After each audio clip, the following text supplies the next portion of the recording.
পাপ হতে পারে, ভুল হতে পারে, অন্যায় হতে পারে। ওই অন্যায়ের উপর অটল থেকো না, আমার কাছে ফিরে আসো। কাম টু ইউর লর্ড, তোমার রবের দরবারে ফিরে আসো। ক্ষমার মতো ক্ষমা চাও, ক্ষমার মতো ক্ষমা চাইলে আমি সব ক্ষমা করে দেব। সুবহানাল্লাহ পড়েন। রব্বুল আলামিন বলেন, ইয়া আইয়ুহাল্লাযীনা আমানু তুবু ইলাল্লাহি তাওবাতান নাসুহা। ও বিশ্বাসীরা, ভুল করেছো, অন্যায় করেছো, পাপ করেছো, জুলুম করেছো, আমার কাছে ফিরে আসো, ক্ষমা চাও। ক্ষমার মতো ক্ষমা চাইলে সব গুনাহ মাফ করে দিতে পারে কে? পাপ নাই, গুনাহ করি নাই, এরকম কেউ আছি? কথা বলেন। কত পাপ করছি, কোনো হিসাব আছে? পৃথিবীর কেউ না জানলেও জানে কে? আল্লাহ ডেকে বলে, গোলাম আমি হলাম গাফিরুয যামব কাবিলুত তাওব। আমার কাজ হলো ক্ষমা করা, আমার কাজ হলো তওবা কবুল করা। শয়তানের কাজ হলো ওয়াসওয়াসা দেওয়া, আমাদেরকে ভুল পথে নিয়ে যাওয়া। আর আমাদের কাজ হলো ভুল করে ফেলা, আল্লাহর কাজ হলো ভুলগুলো মাফ করে দেয়া। আল্লাহ ডেকে বলে, গোলাম তোরা যদি ভুল না করতি, তোরা যদি পাপ না করতি, তোরা যদি অন্যায় না করতি, তোদেরকে ধ্বংস করে দিয়ে এমন একটা জাতি আমি এই দুনিয়ার বুকে তৈরি করতাম, যারা সকালবেলা ভুল করে দুপুরে মাফ চাইতো, দুপুরে ভুল করে রাত্রে মাফ চাইতো, আজকে ভুল করে আগামীকাল মাফ চাইতো। আর আমি আল্লাহ গুনাহগুলো তাদের সব ক্ষমা করে দিতাম। ক্ষমা করে দিতে আল্লাহর বড্ড ভালো লাগে। বান্দা আল্লাহর কাছে বারবার চাক, চোখের পানি ছাড়ুক, এটা আল্লাহ পছন্দ করে। চোখের পানির যে কত পাওয়ার আপনি কল্পনাই করতে পারবেন না। অনুশোচনার চোখের পানি, চোখ বেয়ে নাকের ডগা পেয়ে জমিনে পড়ার আগেই আল্লাহ এই বান্দারে মাফ করে দেয়।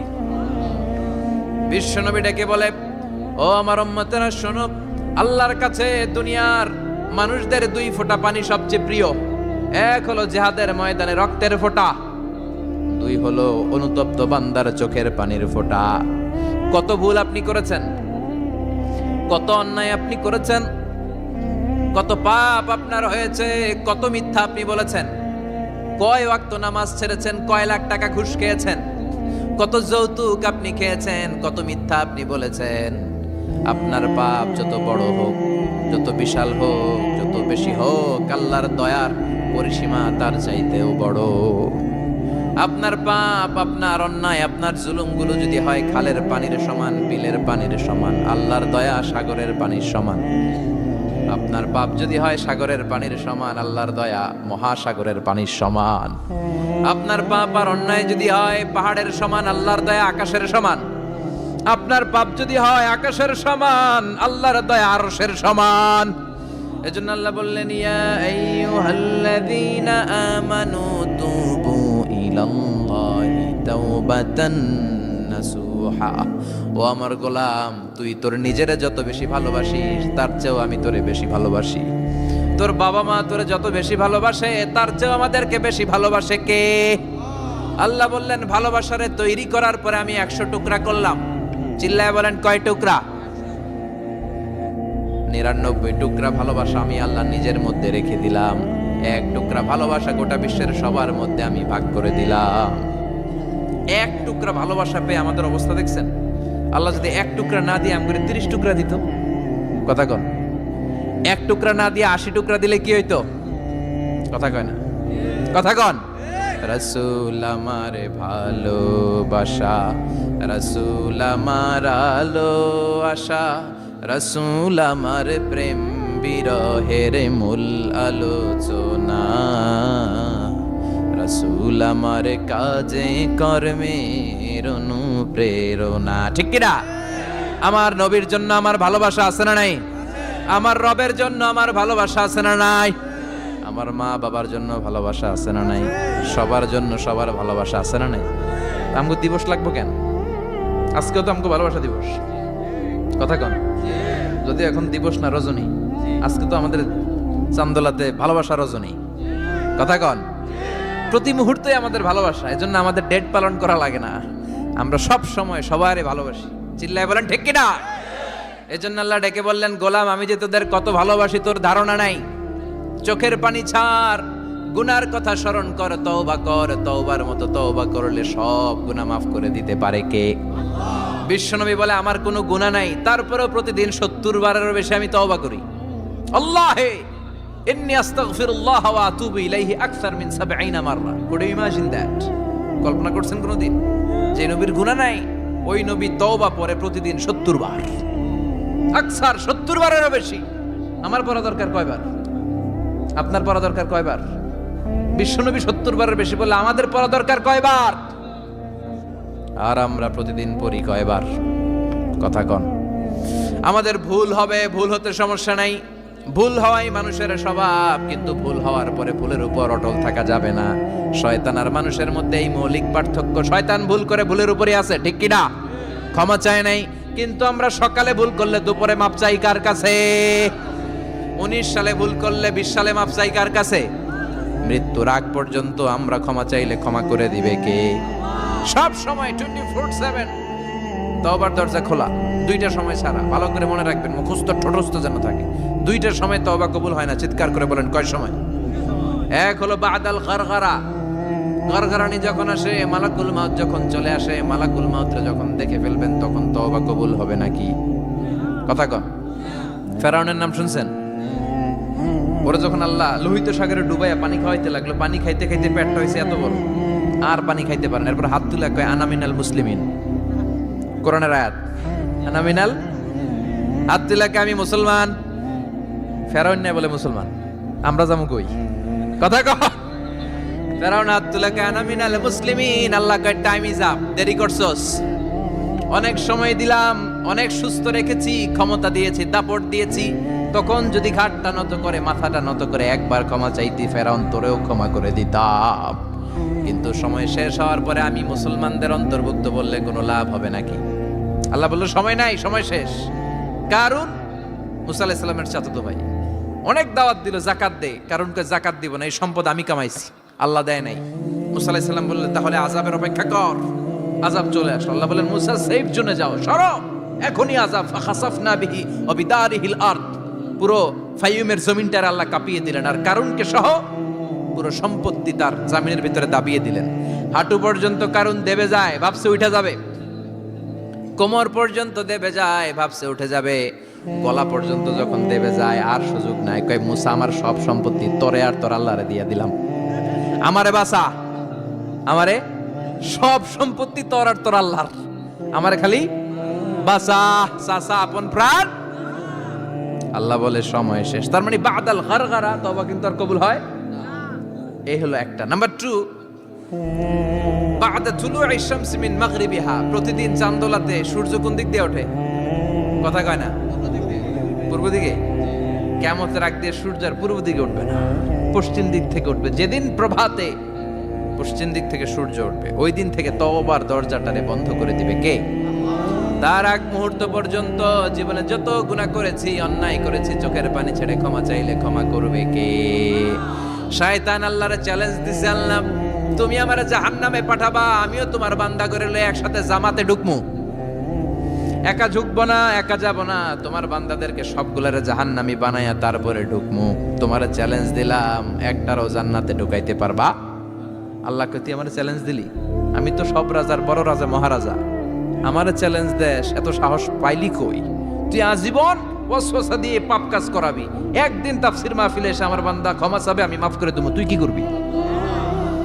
আজীবন অন্যায় করবে, আজীবন পাপ করবে, জুলুম করবে, একদিন চোখের পানি ছেড়ে আমার কাছে কান্নার মতো কান্না করলে আমি সব গুনাহ মাফ করে দেব। এজন্য আল্লাহ বললেন ইয়া আইয়ুহাল্লাযীনা আমানু তুবু ইলাল্লাহি তাওবাতান নাসুহা। ভুল করেছো, তওবা করো, মাফ করবে কে? সাইয়েদনা আদম আলাইহিস সালাম ভুল করলেন, দুনিয়ায় এসে শত শত বছর কাঁদলেন, কিন্তু ক্ষমা হয় না। আল্লাহরে বললেন আল্লাহ কি করলে ক্ষমা পাবো বলো? ফাতালাক্কা আদামু মির রাব্বিহি কালিমাতিন ফাতাবা আলাইহি। আল্লাহ বললেন ও আদম তোমারে কিছু কালেমা শিখাইয়া দেই, এই কালেমাগুলো দিয়ে আমার কাছে দোয়া করো, ক্ষমা করে দেব। আল্লাহ শিখাইয়া দিলেন ও আদম 2 হাত তুলে চোখের পানি ছেড়ে আমার কাছে পড়ো, রব্বানা, পড়েন রব্বানা যালামনা আনফুসানা ওয়া ইল্লাম তাগফির লানা ওয়া তারহামনা লানাকুনান্না মিনাল খাসিরিন। এটা শিখাই দিয়েছিল আল্লাহ। আল্লাহ আমি জুলুম করেছি, অন্যায় করেছি, ভুল করেছি, পাপ করেছি, তুমি যদি ক্ষমা না করো ক্ষমা করার কেউ নাই, ঠিক কি না? আমরাও পাপ করলে এই দোয়াটা পড়ার দরকার আছে না নাই? 5টা শর্ত সাপেক্ষে আমাদের তওবা কবুল করবে কে? তওবা কবুল হওয়ার কিছু শর্ত আছে 5টা। কয়টা? চিৎকার মেরে বলতে হবে, তওবা কবুল হওয়ার শর্ত কয়টা? 1 নম্বরে হচ্ছে আল ইকরা, acknowledgement. You have to give the acknowledgement that you are the greatest sinner on earth. আপনাকে ঘোষণা দিতে হবে যে আপনি পৃথিবীর সবচেয়ে বড় পাপী।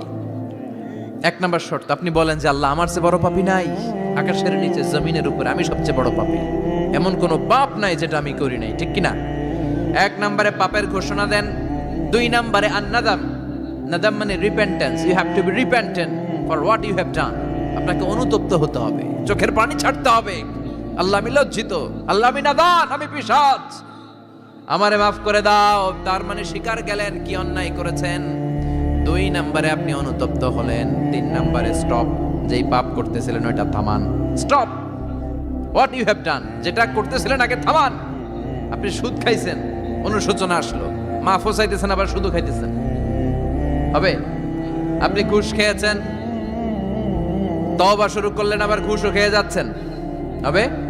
থামেন, স্টপ। 3টা গেল। 4 নাম্বার, to hate what you have done, ঘৃণা করতে হবে। যে পাপটা করেছেন মন থেকে, ওই পাপটাকে ঘৃণা করতে হবে। 5 নাম্বার শর্ত হচ্ছে to determine that you never repeat this sin again in your life. আল্লাহর ওয়াদা দেন, কমিটমেন্ট দেন যে আল্লাহ, আমার জীবনে পারতপক্ষে এই পাপ জীবনেও করব না। চিৎকার করে বলেন ঠিক কিনা? তার মানে আপনি স্বীকার যান, তারপরে আপনি অনুতপ্ত হবেন, যে পাপ করেছেন থামিয়ে দিবেন, পাপটারে মন থেকে ঘৃণা করবেন, আর আল্লাহরে ওয়াদা দিবেন, আল্লাহ আর করব না। এই 5টা শর্তের আলোকে তওবা করলে জীবনের সব গুনাহ মাফ করে দিবে কে? এজন্য আল্লাহ বললেন, ইয়া আইয়ুহাল্লাযীনা আমানু তুবু ইলাল্লাহি তাওবাতান নাসুহা। তওবার মতো তওবা করো, সব গুনাহ মাফ করতে পারে কে? তওবা করবেন তো? রাজি আছেন? কবে করবেন? এই মুহূর্তে তওবা করলাম, এই মুহূর্তে আল্লাহর কাছে ক্ষমা চাই, আল্লাহ জীবনের সব গুনাহ মাফ করে দাও। আমাদের দেশে তওবা করার জন্য হুজুর লাগে, কথা কন? পিসা হুজুর, বড় হুজুর, ছোট হুজুর, হাফেজ সাহেব লাগে না? হাফেজ সাহেব, ইমাম সাহেব, এদের ছাড়া নাকি তওবা হয় না। না, এটা ভুয়া কথা। আপনি অনুতপ্ত হন, আপনি চোখের পানি ছাড়েন, আপনি আপনার রবরে বলেন, ক্ষমা করে দিবে কে? ইমাম সাহেব আসতে হবে শর্ত না, পীর সাহেব হুজুর এসে হুজুরের হাতে হাত রেখে তওবা পড়তে হবে শর্ত না। আপনার রবরে ডেকে চোখের পানি ছেড়ে ক্ষমা চান, ক্ষমা করবে কে? আর প্রতিদিন শতবার পড়তে থাকবেন আস্তাগফিরুল্লাহ। আওয়াজ করে সবাই পড়েন আস্তাগফিরুল্লাহ, আরো জোরে পড়েন আস্তাগফিরুল্লাহ। বিশ্বনবী বলেন, মান লাজিমাল ইস্তিগফার জাআলাল্লাহু লাহু মিন কুল্লি দিকিন মাখরাজা। সব সময় ইস্তেগফারের সাথে যে লেগে থাকবে, রব্বুল আলামিন তারে 5টা জিনিস দিবে। কয়টা? কথা কন, আরো জোরে সবাই বলেন, কয়টা? নাম্বার 1, জাআলাল্লাহু লাহু মিন কুল্লি দিকিন মাখরাজা। বিপদে পড়লে বিপদ থেকে উদ্ধার করবে কে? আমাদের তো কোনো বিপদ নাই না? আছে কত বিপদ, হ্যাঁ? রাস্তাঘাটে দুর্ঘটনা হতে পারে, যে কোনো সময় ভূমিকম্পে পড়তে পারি, বজ্রপাত পড়তে পারে না, ঠেড়া পয়রা মানুষ নাই, আছে না নাই? এই বিপদ আপদ থেকে আপনারা রক্ষা করবে কে? যদি আপনি ইস্তেগফারের সাথে আঠার মতো লেগে থাকেন। কিসের সাথে? কথা বলেন। ইস্তেগফারের সাথে লেগে থাকতে পারলে 1 নাম্বার হচ্ছে বিপদে পড়লে আপনারে মুক্ত করে দিবে কে? 2 নাম্বার, ওয়া মিন কুল্লি হাম্মিন ফারাজা। যে কোনো ধরনের টেনশন, হাইপার টেনশন থেকে বাঁচায় দিবে কে? আমাদের তো টেনশন মেনশন নাই না? আছে? লাইফ নিয়ে টেনশন, বাঁচার টেনশন, মরার টেনশন, ক্যারিয়ারের টেনশন, রাস্তাঘাটে যানজট, এটার টেনশন, পুলিশের দৌড়ানি, র্যাবের দৌড়ানি, বাড়ির ভাড়া, গ্যাস বিল, বিদ্যুৎ বিল, ছেলে মেয়েদের লেখাপড়া, কত টেনশন। এই সব টেনশন থেকে আপনারে মুক্ত করে দিবে কে? 3 নম্বরে, ওয়ারযুকহু মিন হাইসু লা ইয়াহতাসিব। এমন জায়গা থেকে আল্লাহ আপনার রিজিকের ব্যবস্থা করবে আপনি কল্পনাই করতে পারবেন না। সুবহানাল্লাহ পড়েন। 4 নম্বরে, সবসময় ইস্তেগফার যদি পড়া হয়, আল্লাহর কোনো আযাব ওই বান্দার উপরে আসে না। ওমা কানাল্লাহু মুআযযিবাহুম ওয়া হুম ইস্তাগফিরুন।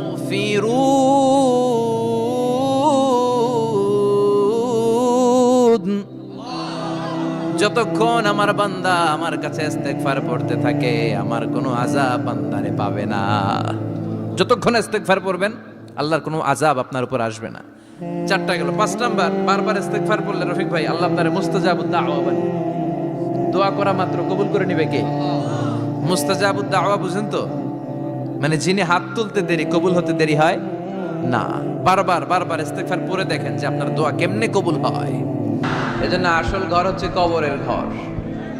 কিন্তু আমরা এই মরিচিকার পেছনে ছুটে বেড়াই। ধোকা, এটা একটা ধোকা। সবাই ব্যস্ত, সুপার বিজি, খুব ব্যস্ত। কি জন্য তুমি ব্যস্ত জানে না? মরিচিকা, কাসারাত, মরিচিকা, ধোকা, লালসা। বল তু'থিরুনাল হায়াতাদ দুনিয়া ওয়াল আখিরাতু খায়রু ওয়া আবকা। তোমরা দুনিয়ার জীবনকে প্রাধান্য দাও, কিন্তু আখিরাত হচ্ছে শ্রেষ্ঠ এবং স্থায়ী। কথাটা কার? এজন্য প্রতিযোগিতা যদি করতে হয় আখিরাত কামানোর প্রতিযোগিতা করব, ঠিক কি না? কিন্তু আমরা করি ক্ষমতা অর্জনের প্রতিযোগিতা, ক্ষমতার দাপট দেখানোর প্রতিযোগিতা, ক্ষমতার লড়াইয়ে টিকে থাকার প্রতিযোগিতা। সব আমার আমার, এই আমার আমার কথাটা খুব খারাপ। এখন থেকে আমার না বলে আমাদের বলবেন। কি বলবেন? আমাদের। তাহলে অহংকার একটু কমবে। মানুষের অহংকার থাকা উচিত না। হাল আতা আলাল ইনসানি হিনুম মিনাদ দাহর লাম ইয়াকুন শাইআম মাযকুরা। মানুষ কি তার সৃষ্টির দিকে একটু নজর করে তাকায় না? সে কি ছিল? সৃষ্টির শুরুতে সে উল্লেখ করার মতো কিছুই ছিল না। এই যে আমরা যখন ছোট্ট ছিলাম, বয়স যখন আমার 3, 2, তখন আমি কি কি করছিলাম মনে আছে? স্মৃতির পাতা হাতড়াতে হাতড়াতে পেছনে যেতে যেতে কত বছর বয়স পর্যন্ত আপনি ঘটনা বা স্মৃতি মনে রাখতে পেরেছেন বলেন? আমি মিজানুর রহমান আজহারি সর্বোচ্চ 3 বছরের, আমার বয়স যখন 3 ততটুকু খেয়াল আছে। এরপরে আমি আর খেয়াল নাই কি হয়েছিল আমার 2 বছর বয়সে। আমার বয়স যখন 6 মাস, I don't know anything about it. কিচ্ছু জানি না। মায়ের পেটের ভেতরে 9 মাস নাকি ছিলাম শুনছি, কিন্তু কি হয়েছে আমি জানি না। আপনি যদি আপনার স্মৃতির পাতা হাতড়াতে হাতড়াতে পেছনে যান, কতটুকু মনে আছে আপনার? কত বছর বয়সে? হ্যাঁ, কয় বছর? 4 বা 5। এর আগের কথা আমরা জানি না। কিন্তু মায়ের পেটের ভেতরে আমার লালন পালন করলো কে? কত ক্ষুদ্র আমি, কত তুচ্ছ আমি, কত নগণ্য আমি। এক ফোঁটা নাপাক পানি থেকে আল্লাহ আমার তৈরি করলো। Sperm drop, blood clot, little flesh, কিচ্ছু ছিলাম না। জোকের মতো, ব্যাঙের বাচ্চার মতো ছোট্ট মায়ের জরায়ুর দেয়ালে লেপ্টে ছিল। সেখান থেকে আস্তে আস্তে আমারে বড় করলো কে? আমার ভেতরে রুহের ফুৎকার দিল কে? 2টা জিনিস আল্লাহ সেট করে দিল। রুহের ফুৎকার দিল আর 2 কাঁধে 2 ফেরেশতা দিল, ঠিক কিনা? আবার যখন চলে যাব রুহও উড়াল দিবে, ফেরেশতারাও চলে যাবে। 2 কাঁধে ছিল যে তোমারে 2 জনা পাহারা, তোমারে একলা থইয়া পলাইছে তাহারা। তোমার 8 কুঠুরি 9 দরজা বন্ধ, এবার হলো রে হলো মুখে আল্লাহ রসুল সবে বলো। দুয়ারে আইসাছে পালকি নায়রি গাও তোলো রে তোলো, মুখে আল্লাহ রসুল সবে বলো, ঠিক কিনা? সময় যখন শেষ উড়াল দেবে রুহটা। 2 কাঁধের ফেরেশতা আপনারা রেখে চলে যাবে। তাহলে গর্ব করার মতো, অহংকার করার মতো এই দুনিয়ায় আমার কিছু আছে?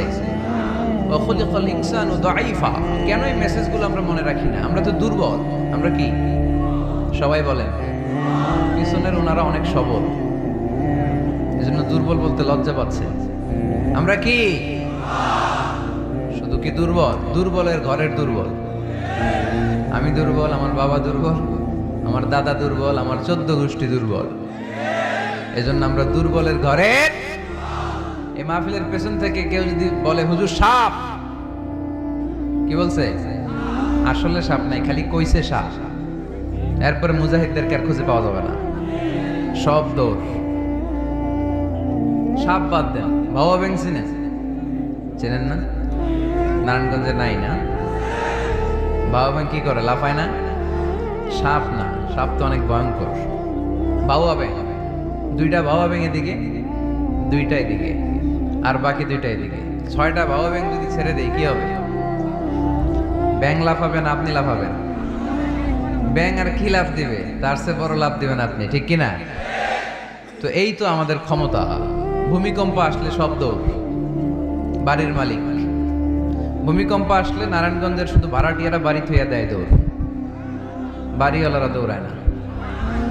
হ্যাঁ, বাড়ির মালিক তো উনিও দৌড়ায়, ভাড়াটিয়াও দৌড়, বাড়িওয়ালাও দৌড়, সরকারও দৌড়, জনগণও দৌড়। চিল্লায় বলো ঠিক কিনা?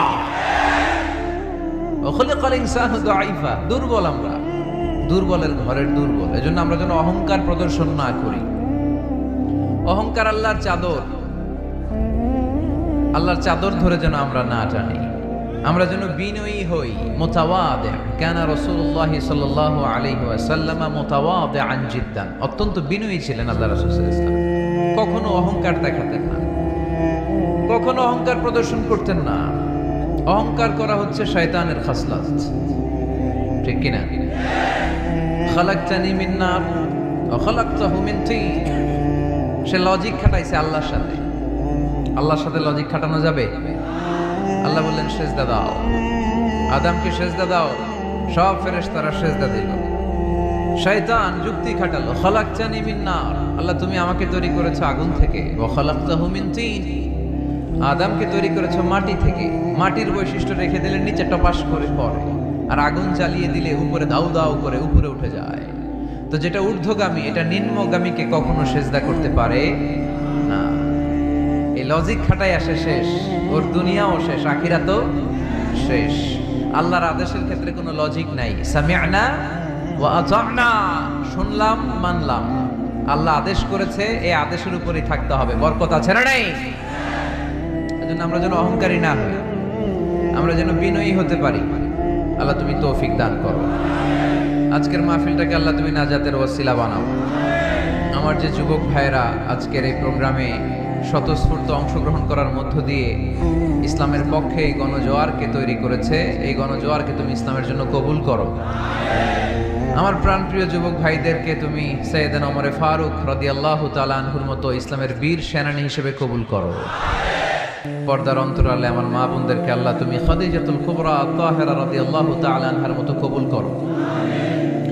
পুলিশ ভাইরা আজকে অনেক কষ্ট করেছে। আপনাদের এই থানার সম্মানিত ওসি সাহেব, উনি ওনার প্রোটোকল দিয়ে আমাদেরকে এখানে নিয়ে এসেছে। আপনাদের এই এলাকার সম্মানিত চেয়ারম্যান সাহেব সারাটা দিন অনেক কষ্ট করে এই প্রোগ্রামকে এনশিওর করেছে। বিশেষ করে আপনাদের অত্র এই আসনের সম্মানিত এমপি মহোদয় সেলিম ওসমান সাহেব, উনিও খুব খোঁজ খবর নিয়েছে এই প্রোগ্রামের ব্যাপারে। সর্বোপরি আমরা আল্লাহর কাছে শুকরিয়া জানাই যে আল্লাহ তাআলা আজকে আমাদেরকে সুস্থভাবে এই প্রোগ্রামে আসার সুযোগ করে দিয়েছে। এরকম প্রোগ্রাম, কোরআনের মাহফিল বন্ধ হোক, এটা কি আমরা চাই? কোরআনের কথা চলবে, এটা আমরা চাই কি চাই না? সেজন্য যদি ত্যাগ স্বীকার করা লাগে, দরকার আছে না নাই? ময়দানে যদি থাকতে হয়, রাজি আছে না নাই? আল্লাহ তুমি তৌফিক দান করো। মুসাপুর পশ্চিমপাড়া জামে মসজিদ, মুসাপুর কি গ্রামের নাম?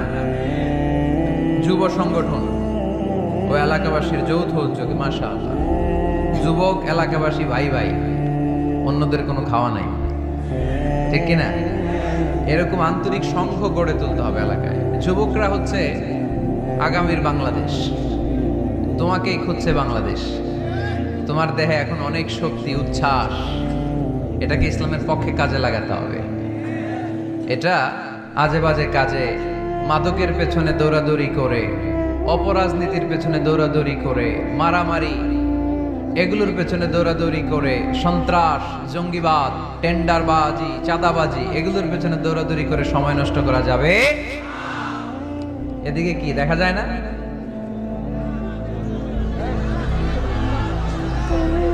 স্টেজের এই পাশে যারা আছেন একটু চাপেন, সামান্য চাপলেই ওনারা দেখতে চায়, দেখতে চায়।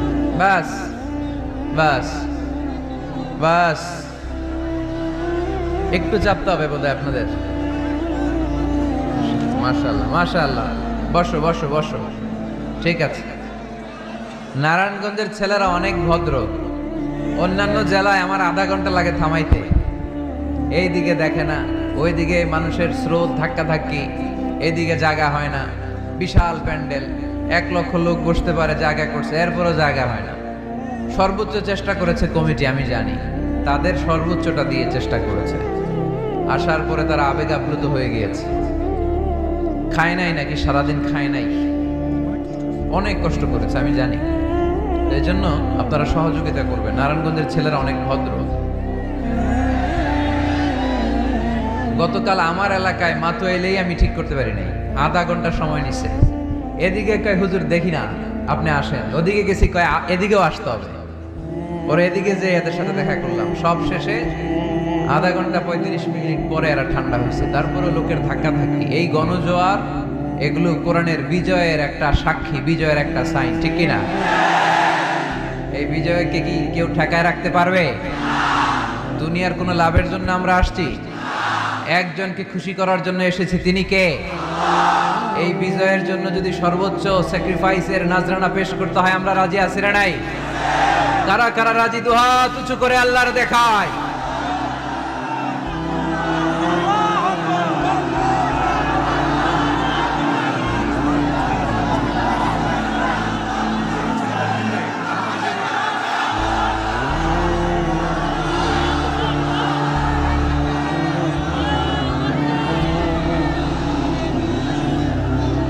আল্লাহ তুমি কবুল করো। এই যে যুবক ছেলেগুলো খেলার মাঠে যায় না, এখন আড্ডাবাজিতে যায় না, টেন্ডারবাজিতে যায় না, চাঁদাবাজিতে যায় না, উল্টাপাল্টা কোনো কাজে যায় না। এরা যাত্রা পালায় এখন আর যায় না, এরা গানের কনসার্টে যায় না, এরা কোরআনের প্রেমে পাগল হয়ে এসেছে, ঠিক কিনা? কোনো বিরিয়ানির প্যাকেট আছে নাকি আজকে? তাইলে এই গণজোয়ার এটা কোরআনের পক্ষে না বিপক্ষে? আমরা কোরআনের পক্ষে থাকতে চাই কি চাই না? আল্লাহ তুমি আমাদেরকে কবুল করো। কোরআনের প্রতি ভালোবাসাকে ইসলামের বিজয়ের জন্য তুমি কবুল করে নাও। এজন্য যুবক যারা আছো, তোমরা আগামীর বাংলাদেশ। তুমি বাংলাদেশ, তুমি বাংলাদেশ। 10 বছর 20 বছর এমন ভাবে আমরা বাংলাদেশের জন্য কাজ করব যাতে গোটা বিশ্ব বাংলাদেশের নাম শুনলে এটা একটা সমৃদ্ধ দেশ, সুখী দেশ, একটা মডেল কান্ট্রি,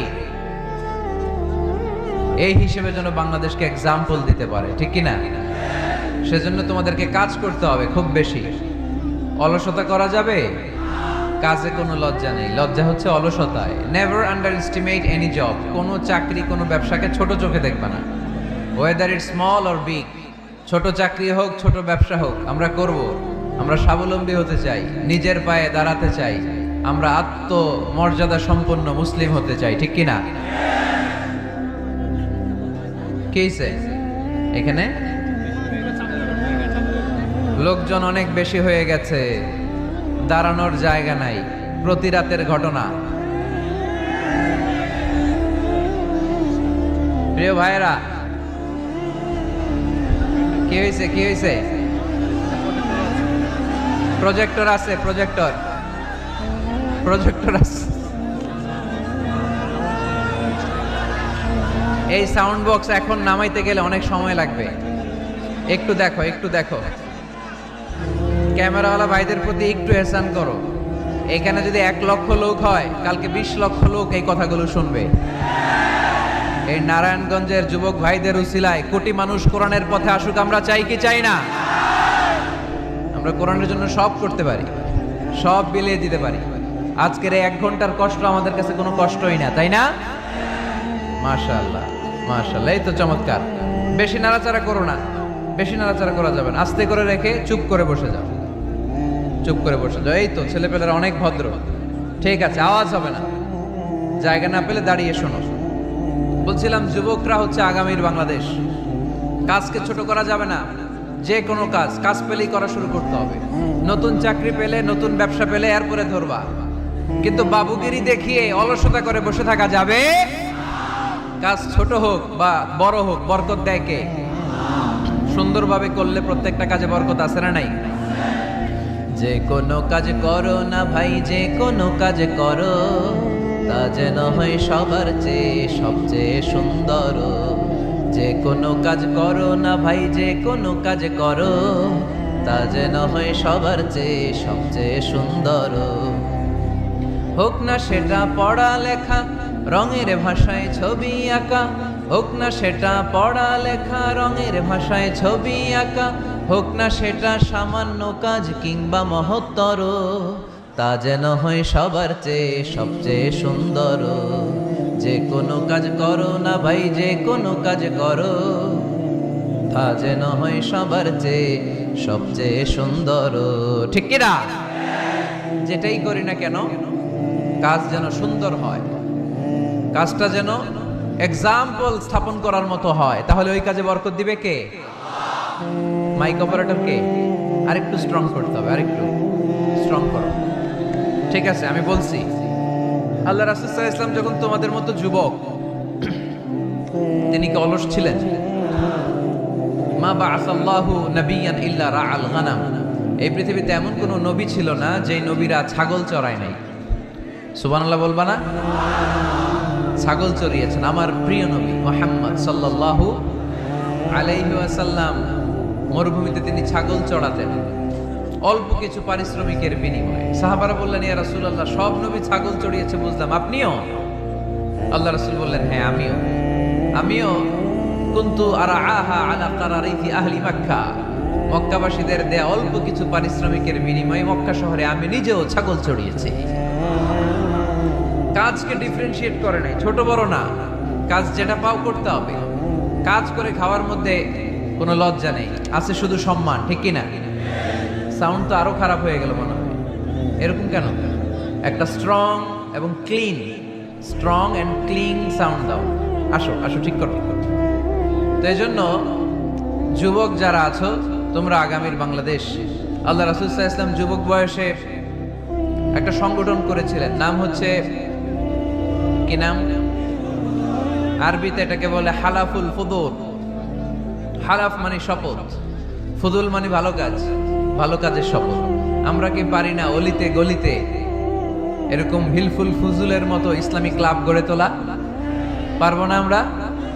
এগুলোর উদ্যোগে আজকে যেরকম যুব সংগঠন ও এলাকাবাসীর যৌথ উদ্যোগে প্রোগ্রাম, এরকম সুন্দর সুন্দর প্রোগ্রাম করতে হবে। শুধু আউটডোর না, এখন থেকে ইনডোর প্রোগ্রাম করার দরকার আছে না নাই? আমাদের দেশে কমিউনিটি সেন্টারে শুধু বিয়ে আর সুন্নতে খাতনা, গোটা বিশ্বে কমিউনিটি সেন্টারগুলোতে কমিউনিটি বড় বড় প্রোগ্রাম করার জন্য তারা অ্যারেঞ্জ করে। কমিউনিটি সেন্টারগুলোতে সেখানে ইনডোর প্রোগ্রাম করতে হবে। প্রতি মাসে ভালো ভালো স্কলারদেরকে এনে, ইনফ্লুয়েন্সিয়াল স্পিকারদেরকে এনে যুবকদেরকে মোটিভেট রাখার দরকার আছে না নাই? কারণ যুবকরাই আগামীর বাংলাদেশ।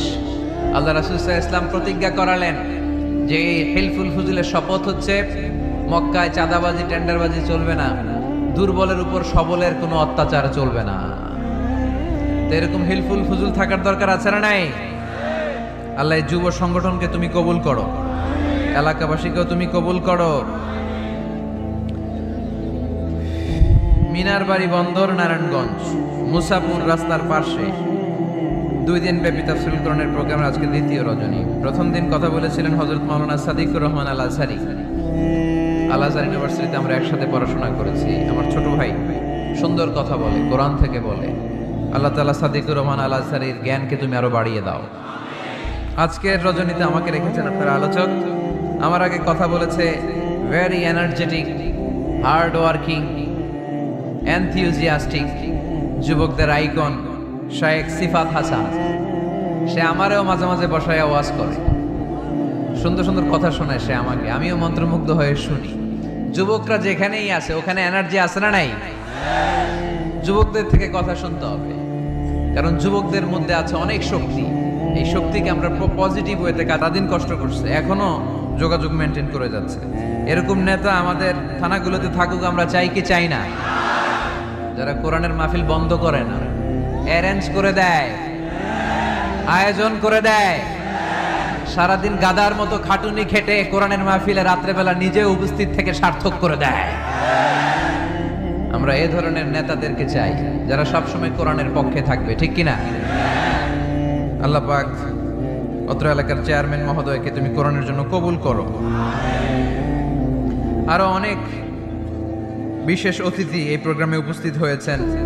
সম্মানিত অনেক অতিথিবৃন্দদের নাম এখানে আছে যারা এই প্রোগ্রামের জন্য কষ্ট করেছে। আমরা সবার জন্য দোয়া করি, আল্লাহ তুমি সবাইকে কবুল করো। আসুন আমরা আর সময় নষ্ট না করে সরাসরি মহাবিশ্বের মহাবিশ্বয় মহাগ্রন্থ আল কোরআনুল কারীম থেকে কথা শুনি।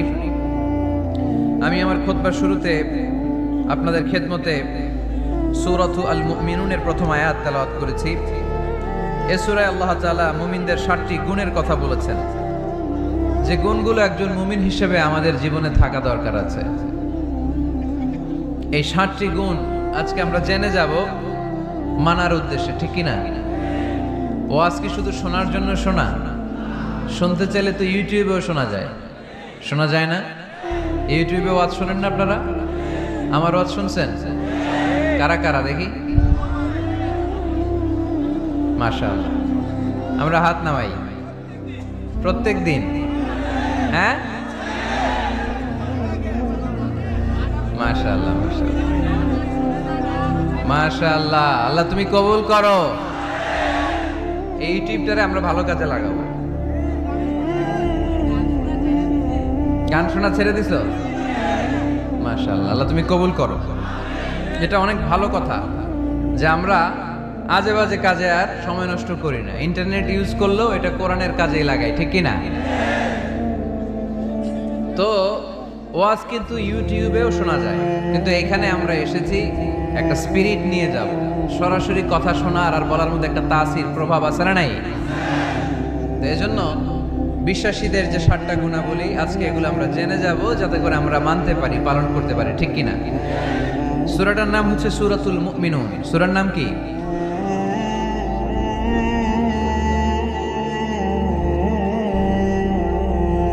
সূরাতুল মুমিনুন। বিশ্বাসীদের নামে সূরা, তাই না? আবার দেখেন কাফিরদের নামেও কোরআনে সূরা আছে না নাই? কি নাম? সূরাতুল কাফিরুন আছে না? কুল ইয়া আইয়ুহাল লা আ'বুদু মা।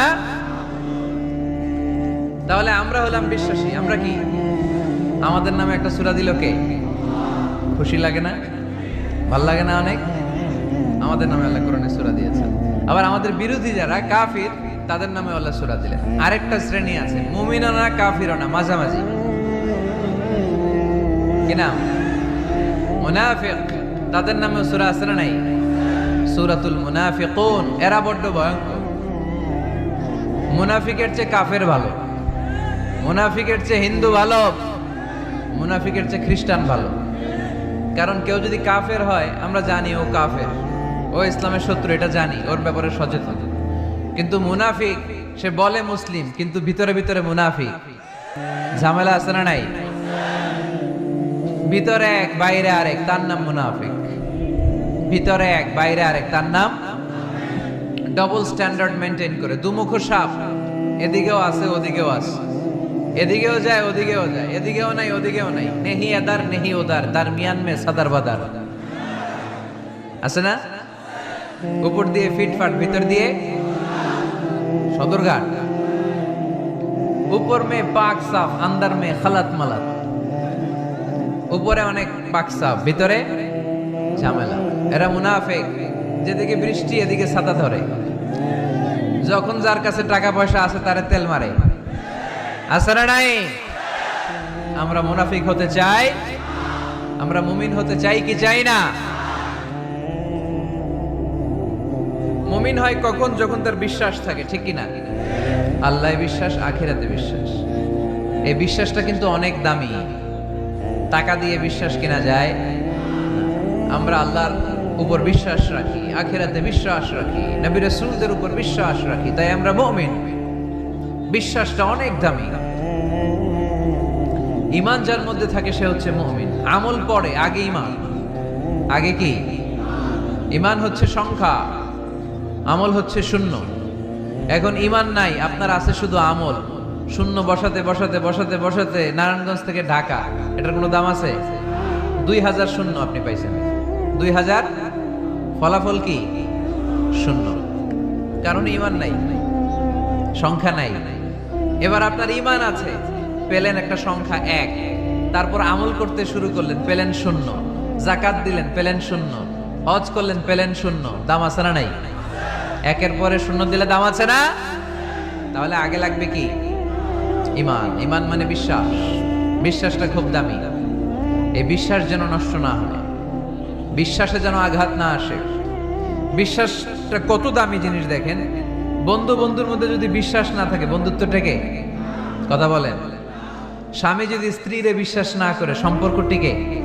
কথা বলেন। বিশ্বাস অনেক দামি জিনিস। দেখবেন বাবা যখন তার ছোট্ট মেয়েটাকে কোলে তুলে উপরে এরকম ছুঁড়ে মারে, ছোট্ট মেয়েটা খিলখিল করে হাসে। যদি নিচে পড়ে যায় ভর্তা হয়ে যাবে, তারপরেও হাসে, কারণ মেয়েটার বাবার উপর বিশ্বাস আছে, বাবা আমারে ফেলে দিবে না, বাবা ঠিকই আমাকে কোলে তুলে নেবে, ঠিক কি না? মেয়েটার বাবার প্রতি অগাধ বিশ্বাস। ঢাকা থেকে একজন গ্রিন লাইনের বাসে উঠছে, টিকিট কাটছে কক্সবাজারে। গ্রিন লাইনের বাসের নাম শুনছেন তো না? কক্সবাজার যাবে। ব্যাগ ট্যাগ নিয়ে বাসে উঠেই দেখবেন অনেক হাই প্রোফাইলের লোকেরা ল্যাপটপ নিয়ে, টাকা পয়সা নিয়ে বাসের উপরে ব্যাগ রেখে আরামসে ঘুম দিচ্ছে। বাইরে প্রচন্ড বৃষ্টি, তার কোনো টেনশন নাই। সে যদি টেনশন করতো তাহলে ঘুমাইতে পারতো? তাহলে তো তাকায় থাকা লাগতো এরকম, দেখি তো বাসওয়ালা কই যায়। কক্সবাজারের টিকিট কাটছি, সকালবেলা উঠে যদি দেখি কক্সবাজার না নিয়ে যশোর চলে গেছে, ভেজাল আছে না? তার মোটেও টেনশন নাই, কারণ গ্রিন লাইন কোম্পানির প্রতি এই ক্লায়েন্টের অনেক বিশ্বাস। আমি আরামসে চাদর গায়ে দিয়ে একটা ঘুম দিব, সকালে ঠিকই এই গ্রিন লাইনের বাস আমাকে কক্সবাজার নামিয়ে দিবে। চিল্লায় বলেন ঠিক কিনা? তার মানে বিশ্বাসটা অনেক জরুরি। বিশ্বাসে মিলাই বস্তু, তর্কে বহুদূর। এজন্য আমরা বিশ্বাসী হতে চাই। আমরা কি হতে চাই?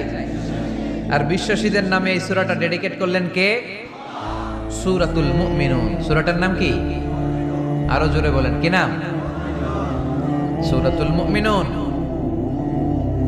এই সূরাটা নাজিলের একটা ব্যাকগ্রাউন্ড আছে, শানে নুজুল, কোন সময় কোন প্রেক্ষাপটে নাজিল হলো। এটা শুনলে সূরার তাফসীর বুঝতে আমাদের সুবিধা হবে।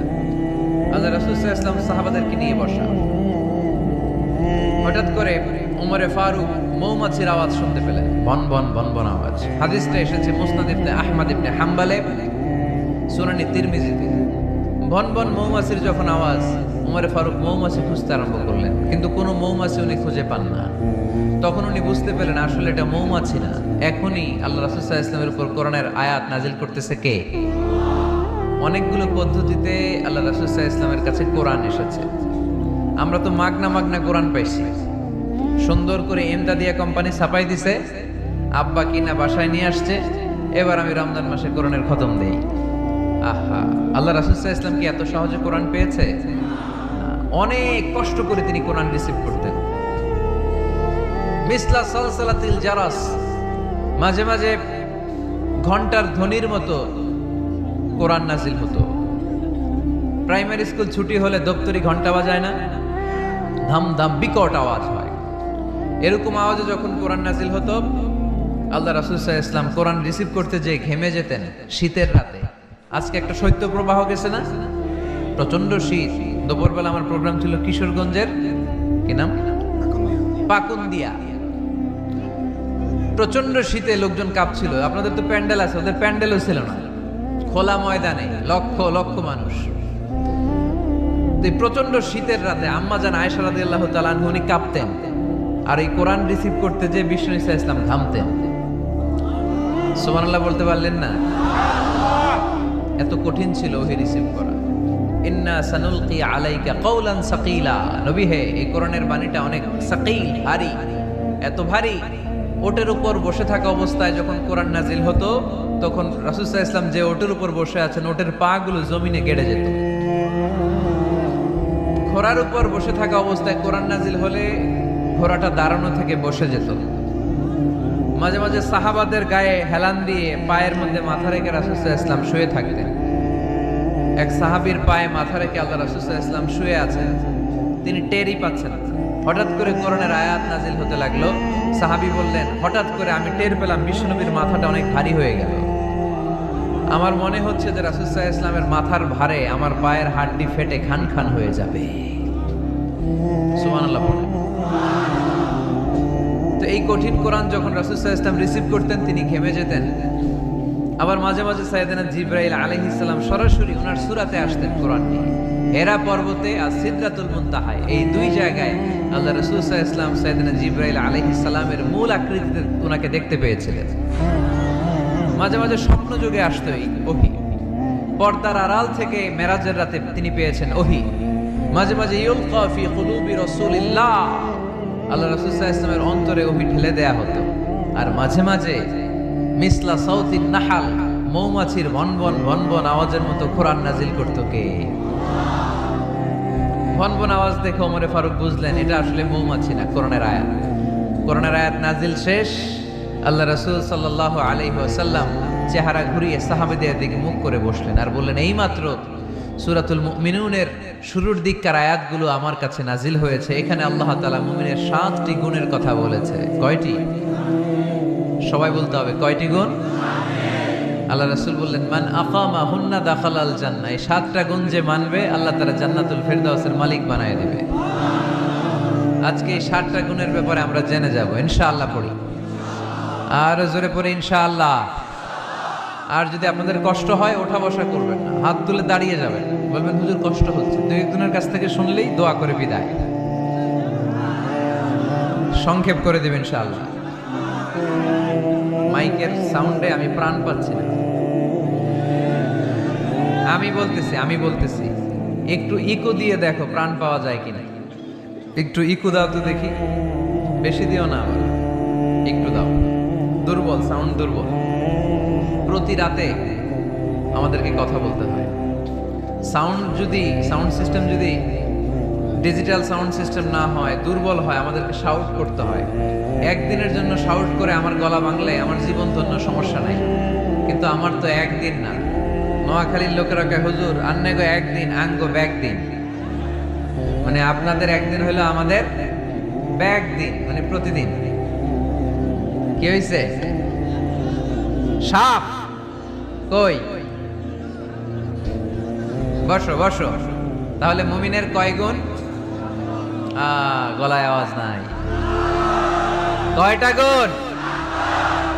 শেষ পর্যন্ত এরকম আওয়াজ লাগবে আমার। আওয়াজ তোলা যাবে? মাশাআল্লাহ। 7টা গুণ আজকে আমরা শুনবো। আল্লাহ শুরু করছেন, قد أفلح المؤمنون الذين هم في صلاتهم خاشعون। সফল হয়েছে তারা, ঈমান এনেছে যারা। কার কথা? সফলতার মানদণ্ড আল্লাহ দিয়েছেন ঈমান। আপনি যদি টাকাওয়ালা হন আপনি সফল না, যদি ঈমান না থাকে, ঠিক কিনা? আপনি যদি ক্ষমতাওয়ালা হন আপনি সফল না, যদি ঈমান না থাকে, ঠিক কিনা? আপনি অনেক বড় সেলিব্রিটি কিন্তু ঈমান নাই, আল্লাহর মানদণ্ডে আপনি সফল না, ঠিক কিনা? এজন্য আল্লাহ বলেছেন সফল হয়েছে তারা, ঈমান এনেছে। আমি বলবো সফল হয়েছে তারা, আপনারা বলবেন ঈমান এনেছে যারা। আওয়াজ তুলে বলেন সফল হয়েছে কারা? যারা ঈমানদার তারা সফল। قد أفلح المؤمنون, successful indeed are the believers.